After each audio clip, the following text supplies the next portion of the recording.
Hi అండి. ఈరోజు మనం లక్ష్మీదేవిని ప్రసన్నం చేసుకునే పరిహారాల గురించి తెలుసుకుందామండి. లక్ష్మీదేవి అనుగ్రహం పొందాలంటే శంఖాన్ని పూజించాలి. శంఖం లక్ష్మీదేవికి సంబంధించినది. పైగా దీన్ని హిందువులు చాలా పవిత్రంగా భావిస్తారు. వాస్తు శాస్త్ర ప్రకారం మీరు మీ ఇంటి పూజా స్థలంలో శంఖాన్ని ఉంచి క్రమం తప్పకుండా పూజిస్తే లక్ష్మీదేవి ప్రసన్నురాలై మీపై కనక వర్షం కురిపిస్తుంది. మీరు ఆర్థిక ఇబ్బందుల నుండి బయటపడాలంటే ఒక పట్టిక ముక్కను పాత్రలో ఉంచి ఇంట్లో ఎవ్వరూ చూడని ప్రదేశంలో ఉంచండి. ఇలా చేయడం వల్ల మీరు ఆర్థిక సమస్యల నుండి గట్టెక్కుతారు.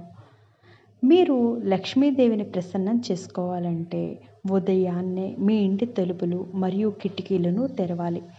వాస్తు శాస్త్ర ప్రకారం ఇలా చేయడం వల్ల మీ ఇంట్లో పాజిటివ్ ఎనర్జీతో పాటు డబ్బు కూడా వస్తుంది. లక్ష్మీదేవి కటాక్షం సిద్ధించాలంటే ఇంటి పూజా స్థలంలో అన్నపూర్ణ మాతను ప్రతిష్ఠించి క్రమం తప్పకుండా పూజించాలి. ఇలా చేయడం వల్ల తల్లి అన్నపూర్ణాదేవి ప్రసన్నురాలవుతుంది. ఎవరైతే ఇలా చేస్తారో వాళ్ళ ఇంట్లో దరిద్రం ఉండదు. అతనికి తిండికి డబ్బుకి ఎప్పుడూ కొరత రాదు.